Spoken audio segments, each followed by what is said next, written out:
Before we get back to Rebecca, we're going to just have a brief word from Deputy Coroner. What do you think, Deputy? Well, I see it as one of the failures again of the welfare state. They're simply not putting the resources in where they're required, and I'm afraid that's the product of the low tax, low spend system. I think. But there seem to be a lot of people out there, supposedly professionals. They're cupboards full of professionals, but they don't seem to be doing their job. This is what's so frustrating, surely. I've got to agree with you from the anecdotes that I'm hearing. And I get the impression they're falling over each other because nobody actually can show the initiative. And there are lots of stories of hardship here which are not being reported through the media to the public, and the public doesn't know about them. Hopefully people will watch this blog, maybe be a little more in line. Scrutiny's looking at it. How did Scrutiny get to decide to take up this particular issue? Well, of course, the tragedy that's initiated Scrutiny at the moment is there's been a couple of young lads, 16-year-olds, have killed themselves. That's really that's what's really provoking them. They're not very keen to talk about it, and I feel sure there's all sorts of legal reasons why. But they pussyfoot around it, and they're talking about these sort of issues now. I mean, maybe before we start talking about school, Rebecca, maybe you can tell. Do you know of other people? Do you know people who are at that degree of frustration?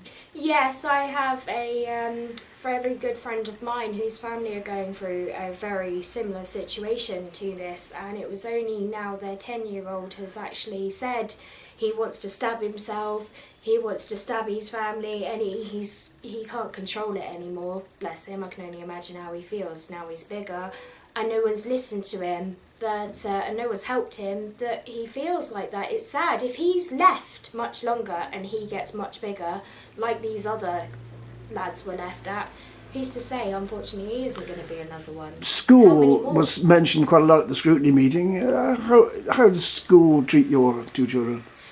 Actually, Rouge Bouillon School, I have to praise them. They have done a lot for me. They offer a lot of support. They've just recently offered a confidence thing for my daughter because she's quite nervous and she's quite shy, and she can be a bit closed off. If Peter's had a bad morning, you can generally find that she either won't speak or she doesn't want to do a lot. She feels a bit, and you can't blame her, she'll feel a bit sad, and they go out of their way to make her feel comfortable, make her happy. And the same on his side, if he is really distressed, they will take him to the sensory rooms. They have fantastic facilities there to calm down special needs children of all types. How many children would you say there are with special needs at Rouge Bouillon? I actually think there are quite a lot. They have a big centre, they have communication units and big... Is that all children who are at the school, or is it call-in children who live nearby or can be using facilities? I know that they offer extensive speech and language support to pretty much everyone. They get referred in and they have a panel meeting, and they try to do it by the higher priorities, so the ones that really struggle with speech, and obviously they work down the list to try and help everybody, but there are so many referrals in there that they do it by the ones that are struggling the most, and it's affecting their happiness and behaviours and things. They try to get them in first. Now you're in St Helier, and the school is fairly nearby. The bridge is fairly nearby. On a wet day it's a bit inclement. But what are people in the other parishes doing? Where are they all going? Well, do you know what? And I know quite a few people scattered all over the place. I know there's a few playgroups out at St Albans kind of way and First Tower kind of area. But I'm not really aware of anything like sort of... I think there might be one in Goree, maybe. Well, I live in a sea of housing at St Clement's, but I'm certainly not aware of any facilities of this sort. I don't know whether the little school there has any facilities. I have no idea, but I'm certainly not aware of it. Are you aware of anything, St Clement? No, they don't really publicise very well, do they? It's not very well advertised, and unless you are a parent and you have friends that go to these things, I find it's quite difficult to hear But you would about. have thought people would be referred if they've got somebody who's having difficulties. It might be yourself, it might be the child having difficulties. You get referred, wouldn't you? Say, there's help there waiting for you.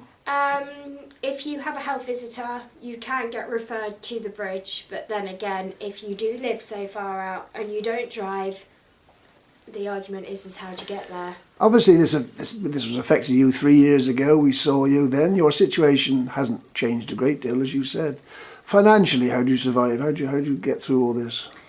It can be tricky sometimes. I mean, Peter is so specific in what he'll play with, and unfortunately things like train tracks and stuff like that can get quite expensive. So I'm lucky that I volunteer in a charity shop. So if any trains come in there, I tend to just get them and you get them cheaper. So instead of spending 30 quid on a bunch of train sets, you might just get them in pieces and collect them and spend like £2 on a train set. If it wasn't for things like that, I think I'd find it difficult. I buy a lot of his trousers and things from charity shops as well, because to be fair, if you were to go and buy a pair of trousers in a normal shop, you're looking at like 10 to 12, 20 odd quid plus. Well, I couldn't afford that, not on my When own. we last spoke to you, you had hopes that you would get back to work. You're still thinking that, I believe. Yes. I'm volunteering at the moment just to get a bit of general experience behind me, because I have been off work for so long that I thought it would be a good experience for me. Get me into it slowly instead of just throwing myself in at the deep end and find that I struggle with Peter and everything else. And it feels quite nice. It's almost normal for me. Does that make sense? It seems like a normal part of my life. Like it's something that when my daughter gets to reception next year, I'm quite excited to find work, because it's given me that thing. It's like I can do it. I've got the confidence back now. I don't feel just like. What kind of a work mum would who's you be looking struggling. for? What do you think? I think to start with, I just try retail and things, and then I wanted to go back to college and maybe do healthcare and work as a nurse or hospital and things like that, or care homes. I'd like the idea of care homes for elderly people. I feel a bit sorry for some of them, the way that you hear they're treated as well, and it would be nice to work with them, to be fair. Looking on the bright or the gloomy side, as far as your son's concerned, what looks likely to happen to him? What do you think will happen to him? If this system stays the way it goes, I think he is going to be brushed under the carpet like some of these other people have been, and some of these other poor kids, until either him or I get to breaking point, or until my daughter starts getting so upset that her teachers start saying, you have to do something. Because this is what happened last time when he had a violent outburst and I took him to school.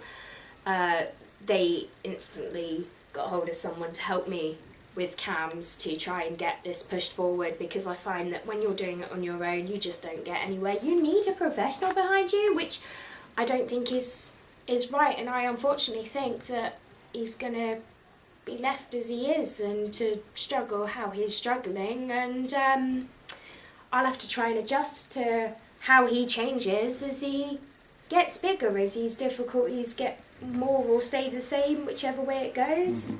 Deputy, it's a long time since you were at school, but the same as me, do you remember children when you were at Victoria College? I can't see this sort of behavioural difficulty being a factor at Victoria College. No, it certainly wasn't, no. Why do you think that was? It was because Well, it's selective, of course, Selective. and I suspect children like that wouldn't have been taken by the they farmed headmaster. out, the state system's got to provide exactly. for them. Of course, it's for the privileged.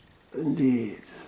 Do you think, I mean, obviously, would you think your boy would, how would he fit into when he's a bit older at Victoria College? Would you think? I'm a little bit worried about when he gets bigger, actually, and especially if he stays as socially awkward as he is. I'm a little bit worried that when he gets bigger, that he is going to get picked on, and he doesn't see it either, because he has been picked on before, and he just calls him his friend. He doesn't understand that the language they use is nasty, and obviously as you get bigger, the world gets a cruel place, and he just doesn't. I think he's going to struggle a lot in a school like that unless support is offered to him, which obviously you don't get until you get the diagnosis. And it's like, and I do feel sorry for Autism Jersey, because for CAMS to turn around and go, well, we'll just send you parents here, we won't give you any indication as to why, but just go here. And that poor service is left with loads of families asking questions that they just can't answer, because that's not what they're there to do, is it? This is what CAMS are supposed to be doing, and they're not. Something has to be done about them. It does. When we were last here 3 years ago, there were some issues with the flat. You're still in the same flat, and it's a housing trust, the biggest housing trust in the island, as I understand it. Are there still issues with the flat? Is it? Well, they sent someone to fix the windows eventually, because I just continued to complain. I got a bit fed up because it was getting dangerous. My son likes looking at dustbin trucks out the window, so every time he hears one, he bolts for the windows. And they came across, they checked them, they changed a few locks and did a whatnot, but they kind of now are just stuck, so they don't open, which to me is nice, because it means my kid can't throw himself out a window.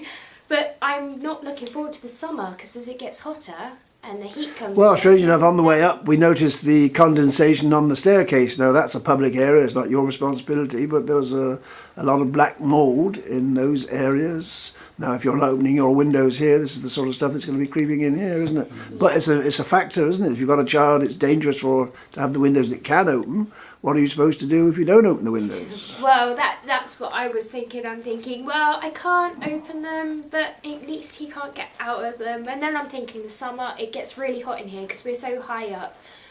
These windows just let in all the heat and you're just going to suffocate. So we're going to be having fans all around our house next time you come. We're going to look like a fan farm. You see, it's the complexity of the issues, Deputy, isn't it?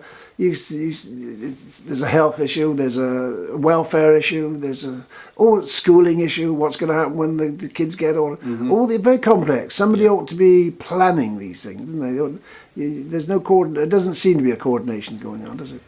Let these things happen. We'll sort it out as it arises. That seems to be the. Well, let's see what government has to say about it. I mean, let's see what the scrutiny committee comes up with.